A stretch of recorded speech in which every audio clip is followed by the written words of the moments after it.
I don't think we can assume that just because race is taken into account that necessarily creates an equal protection problem, because I understood that we looked at the history and traditions of the Constitution, at what the framers and the founders thought about.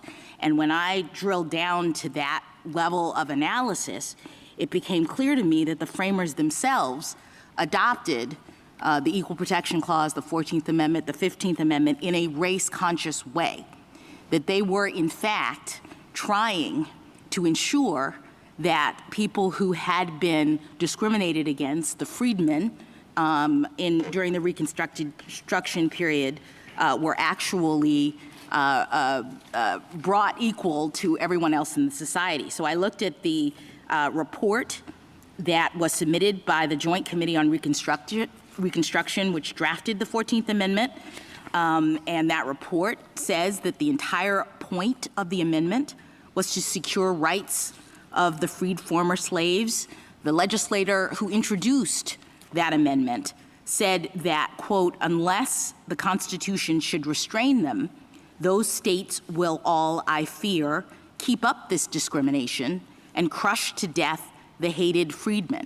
That's not a race-neutral or race-blind idea in terms of the remedy. And even more than that, I don't think that the historical record establishes that the founders believed that race neutrality or race blindness was required, right? They drafted the Civil Rights Act of 1866, which specifically stated that citizens would have the same civil rights as enjoyed by white citizens. That's the point of that act, to make sure that the other citizens, the black citizens, would have the same as the white citizens. So they recognized that there was unequal treatment, that people based on their race were being treated unequally. And importantly, when there was a concern that the Civil Rights Act wouldn't have a constitutional foundation, that's when the 14th Amendment came into play.